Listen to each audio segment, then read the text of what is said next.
Aujourd'hui dans cette vidéo on parle d'introversion et d'extraversion et j'ai en particulier envie de vous partager mon expérience avec mon extraversion et voilà, quelles sont les difficultés que j'ai pu rencontrer, quels sont à l'inverse peut-être les avantages, même si je vais plus parler des difficultés parce que l'idée c'est d'aider les personnes qui rencontreraient les mêmes et de manière générale à chacun d'entre nous de mieux nous comprendre les uns les autres. Je trouve que c'est toujours intéressant de comprendre un peu comment fonctionnent les autres parce que l'extraversion et l'introversion c'est un mode de fonctionnement. Je vous avais déjà parlé d'introversion dans une précédente vidéo, je vous la remettrai ici. Je me souviens plus du titre exact, mais c'était une vidéo où je vous parlais de la différence entre l'introversion et la timidité, et où je vous parlais du fait que l'introversion et l'extraversion, ce sont deux modes de fonctionnement différents. Grosso modo, une personne qui est introvertie va puiser son énergie à l'intérieur d'elle-même, alors qu'une personne qui est extravertie va puiser son énergie dans les interactions avec les autres et dans le monde extérieur. Donc en pratique, ça va vouloir dire quoi ?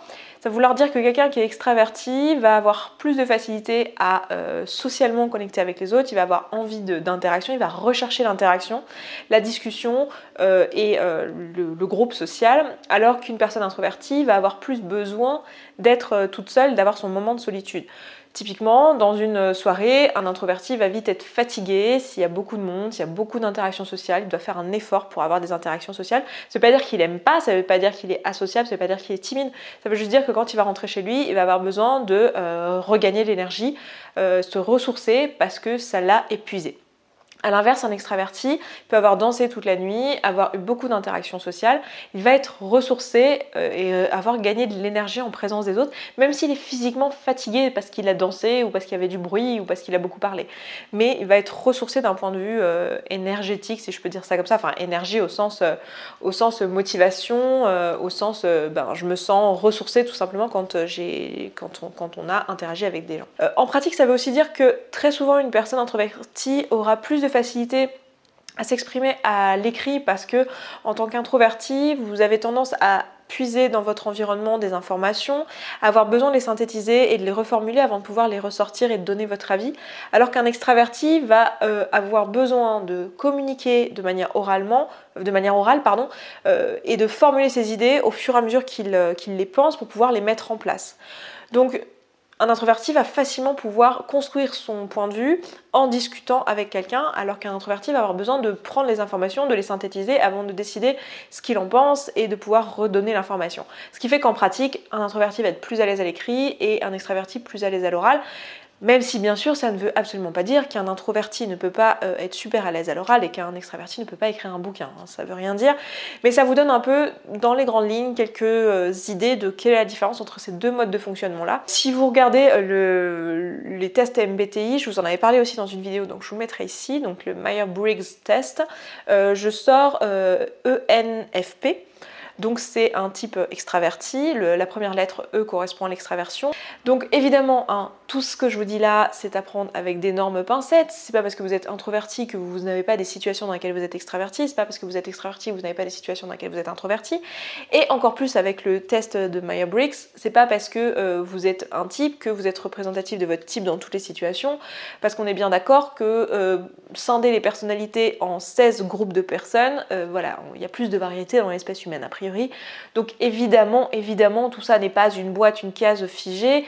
Tout ça, c'est juste des outils, c'est juste un modèle qui va vous permettre de mieux vous comprendre et de mieux comprendre vos modes de fonctionnement et que moi, personnellement, je trouve très utile. Donc, en bonne extravertie, j'ai quelques défauts d'extravertie, du type parler beaucoup, du type couper la parole, du type parfois ne pas être suffisamment à l'écoute. Mais ça, c'est des choses que j'ai apprises avec le temps et maintenant, je prends un plaisir intense à écouter les autres et je vous donnerai quelques conseils là-dessus si vous êtes extraverti à la fin. Mais ce que j'aimerais, c'est vous expliquer un petit peu quelles sont les différentes difficultés que j'ai pu rencontrer en tant qu'extraverti. Première difficulté, qui pourtant est étrange parce qu'on est dans une société où on valorise l'extraversion. Ça veut dire qu'en Europe, dans le nord des États-Unis, globalement, c'est mieux vu d'être socialement extraverti. Voilà, il y a d'autres sociétés, sachant que c'est pas du tout une règle, ça dépend de la société, mais par exemple la société japonaise, ça va être l'inverse. On va plutôt valoriser l'introversion, le fait d'être plus réfléchi, d'être plus posé, d'être plus sage, alors que chez nous on va valoriser l'extraversion, le fait d'être un leader, le fait de prendre la parole, le fait d'avoir du charisme, etc. Donc malgré tout, le fait d'être extravertie en tant que fille, essentiellement, alors je vais dire fille parce que c'était plutôt quand j'étais plus jeune, parce qu'aujourd'hui ça me pose plus de problème, mais en tant que fille, ça a été un peu un problème, parce que je parle beaucoup. Voilà, j'ai toujours parlé beaucoup, je suis une pipelette, voilà, c'est bon, on a compris, on l'a assez répété. C'était assez frustrant pour moi parce que j'avais la sensation que je devais pas m'exprimer. Sauf qu'en tant qu'extravertie, je ressens ce besoin d'expression, je ressens le besoin de m'exprimer oralement, je ressens le besoin de discuter avec les gens et d'interagir.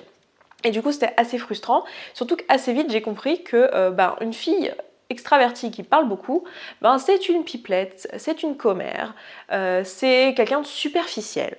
Par contre, un homme qui parle beaucoup, c'est quelqu'un d'éloquent, c'est quelqu'un qui a du charisme, c'est quelqu'un qui a de la prestance, c'est un leader. Et c'était assez frustrant pour moi, ce truc-là, depuis toujours, j'ai toujours trouvé ça injuste. Et voilà, donc je vous dis mon ressenti. Alors bien sûr, les mentalités évoluent et je pense que c'est de plus en plus facile d'être extravertie maintenant en tant que femme, mais c'est vraiment quelque chose que j'ai ressenti du coup très souvent dans les situations sociales. Alors pas étant enfant, parce que j'avais pas encore cette conscience-là, mais en étant jeune adulte, je me suis beaucoup déguisée en introvertie dans les situations sociales, parce que j'avais la sensation qu'en tant que femme, on attendait de moi que je sois discrète, que je sois calme, que je sois à l'écoute, que je sois dans la retenue, peut-être même aussi dans le sacrifice. Donc voilà, donc du coup je retenais vachement mon extraversion et ça me faisait bouillonner à l'intérieur. Dès qu'en tant que femme on se présente un peu avec une opinion, c'est difficile en fait d'être un leader d'opinion lorsqu'on est une femme dans le milieu de l'entreprise typiquement, parce qu'il y a vraiment ce côté oui, t'es forcément une dictatrice quoi, alors qu'en fait pas du tout, t'es peut-être juste extravertie, t'as peut-être juste envie de donner ton avis, t'as peut-être juste des idées. En plus, moi, je suis quelqu'un d'assez créatif, donc j'ai tendance à avoir beaucoup besoin de brainstormer, à beaucoup m'exprimer et à beaucoup exprimer mes idées.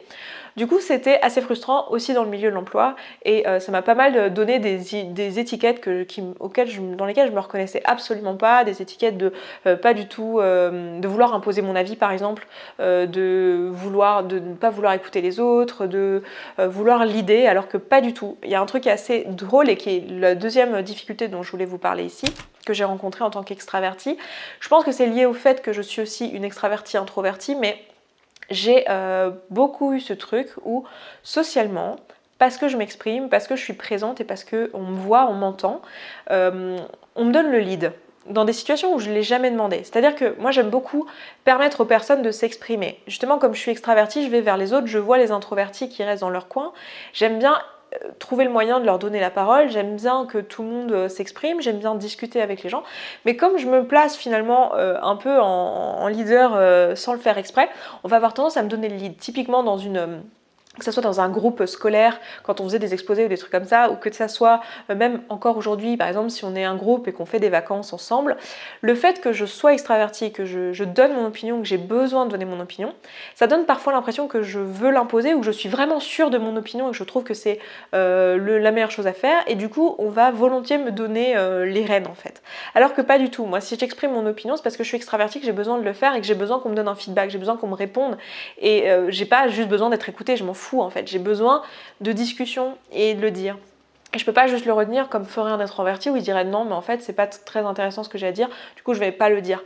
Moi il y a parfois je sais très bien que c'est pas hyper intéressant mais j'ai envie que l'autre en face réponde et que du coup il y ait une discussion et que du coup il y ait une interaction pour que moi je puisse avancer dans ma réflexion parce que j'ai besoin de cette interaction là en tant qu'extravertie. Et en plus du coup quand on me donne le lead en fait comme je suis un très mauvais je suis très mauvaise en fait à tenir un projet du début à la fin. Enfin toute seule oui, il y a aucun problème, mais je suis très mauvaise à donner des ordres en fait. Je déteste ça et je le fais pas du coup. Du coup le projet avance pas.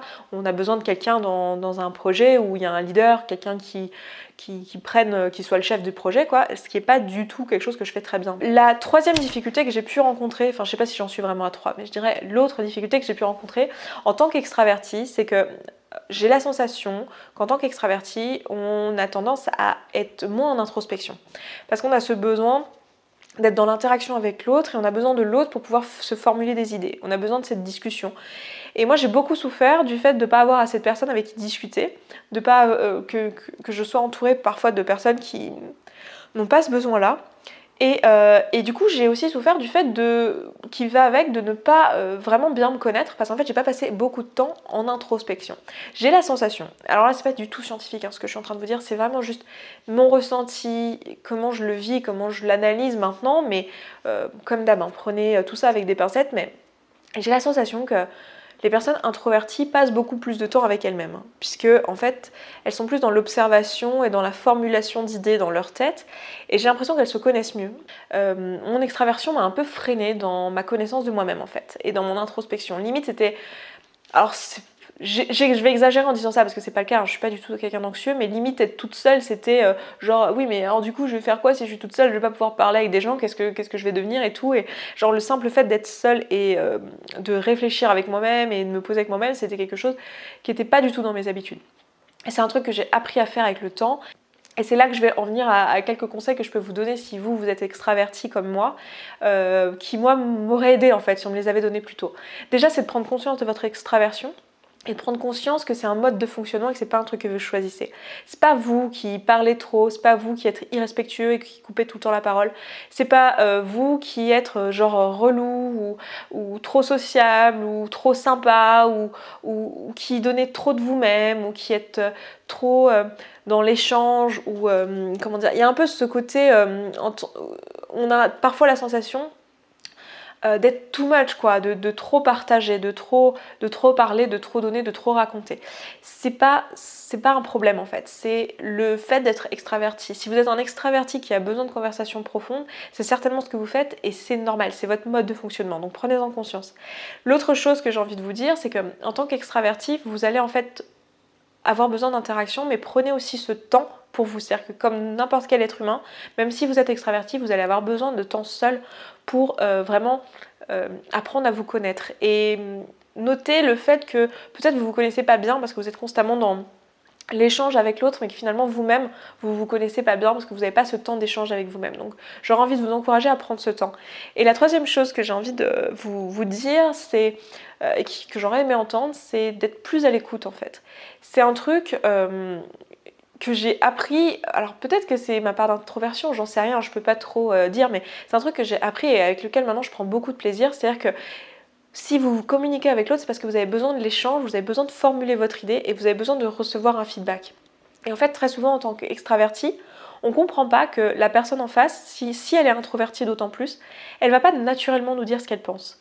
C'est pas parce qu'on lui a dit tiens il s'est passé ça, que elle va nous dire ce qu'elle pense. Il faut lui poser des questions. Il faut lui dire et toi qu'est-ce que t'en penses? Et toi comment tu vas? Et toi machin? Et toi ah oui alors du coup comment ça s'est passé tel truc? Qu'est-ce que tu en penses? Etc. Parce que nous naturellement quand quelqu'un nous parle de quelque chose, on donne notre avis dessus parce qu'on a envie du rebond en fait. Mais la personne en face ne fonctionne pas forcément comme ça et c'est pour ça qu'elle a cette impression que socialement on va l'envahir. Donc si vous avez besoin de cet échange et que vous êtes frustré de ne pas avoir cet échange avec les personnes, pensez à l'écoute et pensez à poser des questions et à laisser de la place à l'introverti pour s'exprimer et lui donner la place et lui il va vraiment nourrir votre réflexion. Et en plus généralement les introvertis ont beaucoup de choses à dire parce qu'ils captent constamment des informations, ils font plein de synthèses mais ils les partagent jamais, ce qui est hyper relou parce que moi en tant qu'extraverti j'adorerais que tous ces introvertis me racontent les choses qu'ils ont compris et tout parce que moi ça me nourrirait et je trouverais ça génial. Donc si vous êtes pareil, prenez ce temps-là et remarquez ça, remarquez si vous vivez avec un introverti ça aussi, que c'est pas qu'il s'en fout, c'est pas qu'il a rien à dire, c'est pas qu'il ou elle, hein, c'est pas que la personne n'a rien à vous partager ou qu'elle veut pas vous partager, mais c'est peut-être que vous vous rendez pas compte qu'en fait vous ne lui laissez pas cette place, pas parce que, enfin nous on a tendance en tant qu'extraverti à juste ne rien dire et à attendre que l'autre dise quelque chose, et en fait il va pas s'exprimer comme ça si on lui donne pas une direction, etc. Donc voilà, les principaux trucs, ce serait de vous sentir normal, de prendre du temps pour vous en solitaire pour apprendre à vous connaître et de ne pas avoir peur de rester seul et de laisser la place aux introvertis pardon, dans les conversations et du coup de faire un effort, de ne pas couper la parole, etc. Et puis d'assumer qui vous êtes et si vous êtes une femme, ne vous excusez pas d'être extraverti. Donc voilà pour cette vidéo et mon expérience avec l'extraversion. Ça m'intéresserait énormément en fait que vous partagiez vous-même votre expérience avec votre extraversion ou votre introversion. Oh, on dirait que j'ai un gros bide parce que j'ai la ceinture qui est là. Ça m'intéresserait vachement parce que j'aimerais savoir en fait comment vous vivez ça. Moi je sais que j'ai cette part introversion qui fait que des fois je suis un peu sauvage, c'est-à-dire que je vais avoir tendance à avoir besoin de beaucoup de monde, puis d'un seul coup ça va me saouler, je vais avoir besoin d'être toute seule. Quand je vais être dans des moments où je vais avoir besoin de moments à moi en introversion, ça va se manifester quand même de manière assez marrante, où en fait je vais être typiquement toute seule dans ma tête avec mon casque anti-bruit et ma réduction de bruit, mais je vais être au milieu d'un café avec beaucoup de bruit autour de moi, beaucoup de monde, beaucoup de circulation, beaucoup de personnes. Je vais aussi faire ça typiquement dans un parc où je vais croiser beaucoup de personnes, je vais croiser beaucoup de vie, enfin je vais pas m'isoler de manière comme pourrait le faire un introverti la plupart du temps en allant tout seul quelque part. Pour moi c'est extrêmement anxiogène d'être tout seul au milieu du vide et qu'il n'y ait personne. Et je vais être pas mal l'extraverti qui en fait discute avec les introvertis dans les coins. Donc maintenant je fais plus de soirées parce que j'ai passé l'âge des soirées et je suis à un âge où en fait on fait des dîners avec des amis autour d'une table. Mais dans les soirées quand j'étais plus jeune, j'avais pas du tout peur d'être au milieu de la piste si vous voulez. Mais je préférais largement parler avec les introvertis qui étaient dans la salle de bain ou dehors à la pause clope ou dans le canapé dans le fond de la pièce parce qu'ils avaient plus de choses à dire tout simplement et qu'on pouvait avoir des discussions deep. Et souvent on commençait dans la pièce avec la musique puis on finissait dehors parce qu'on s'entendait pas. Et voilà. Donc bref, je sais plus pourquoi je disais ça, mais ça typical me. Ça c'est aussi mon côté, je sais pas si c'est tellement l'extraversion. Je pense qu'il y a une part d'extraversion, le fait de rebondir, etc. sur les différentes idées. Aussi une part de créatif, je pense d'esprit créatif plus que synthétique. Enfin bon, bref. Je trouve ça hyper passionnant, moi, toutes ces choses qui dépendent du mode de fonctionnement, qui nous expliquent un peu comment fonctionne chacune des personnes. Je trouve ça hyper intéressant de comprendre comment les autres fonctionnent et comment du coup vous pouvez interagir de façon plus efficace avec l'autre si vous êtes dans cette recherche de connexion, ce qui est mon cas. En tant qu'extraverti encore plus, donc voilà. Bref, je m'arrête là pour cette vidéo, je pourrais en parler pendant des heures. Si vous plaît, partagez votre expérience, je trouve ça génial, avec bienveillance, etc. Comme d'hab. Et puis bah écoutez, moi je m'arrête là, je vous embrasse et je vous dis à la prochaine. Ciao ciao. Bonjour à tous et bienvenue dans Se Sentir Bien, le podcast qui est là pour vous aider à devenir votre propre coach. Je suis Esther Taïfé et dans ce 14e épisode, on va parler d'introversion, de timidité et de relations sociales. On va parler aussi d'extraversion puisque forcément on va porter les définitions